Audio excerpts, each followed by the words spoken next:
rain detection, water leakage, or a spill alert. You got all this covered right here.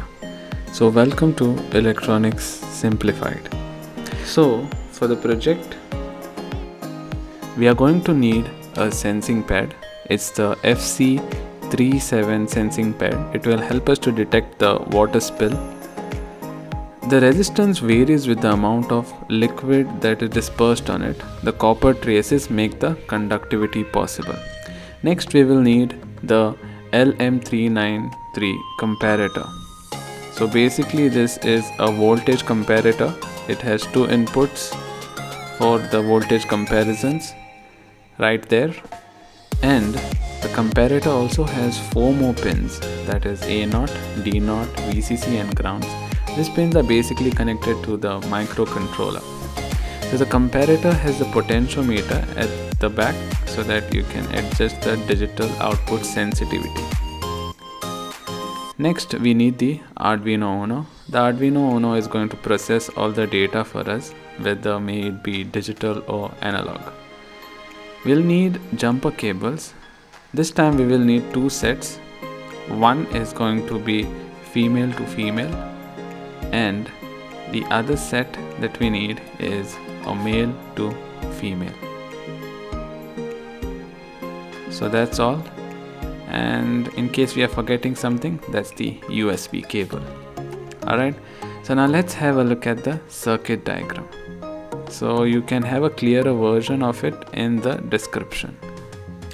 So let's connect. So we are going to start off with the sensing pad FC37. Using the female jumper cables, I'm going to connect one side of it, and the other side of the female jumper cable is going to be connected to the LM393 comparator.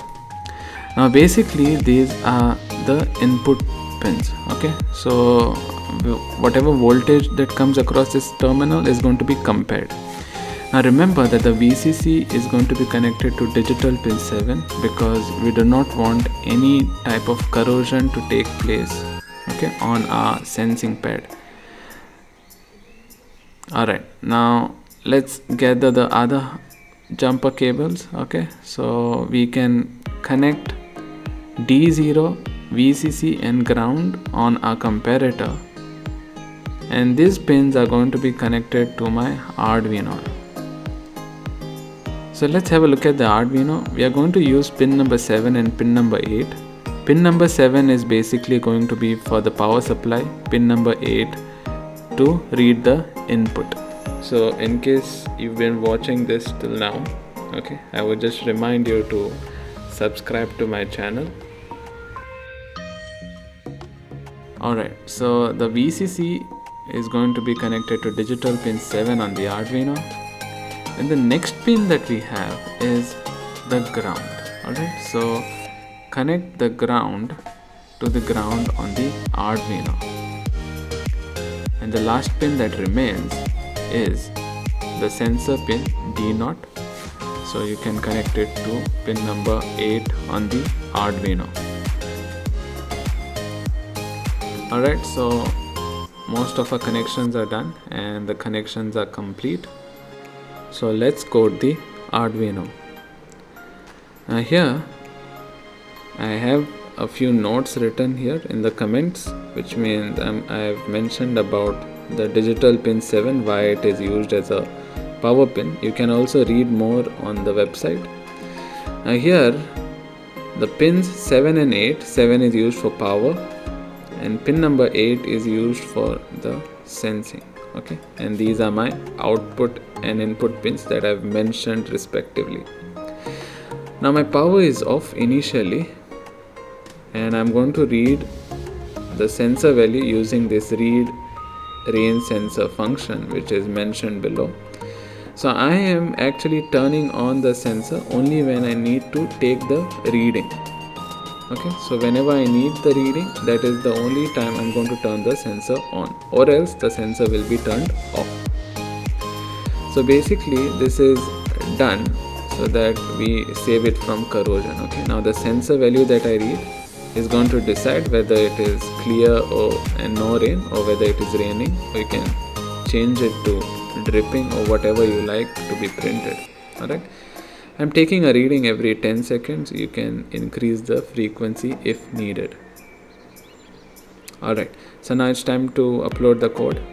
So before that, connect the USB. Alright, so once you are done connecting the USB, you can select the COM port. So you can go to tools and see that your Arduino is connected. Alright, so mine is connected right here, and then you can upload the code.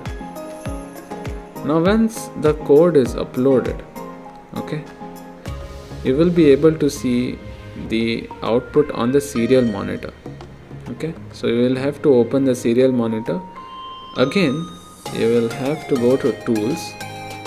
So you can wait till the uploading is done and go to tools, open serial monitor. Now it's time to drop some water on the sensing pad, and you can see that rain is detected. And that's all for now. Thank you for watching and enjoy the tutorial. Please like, share and subscribe.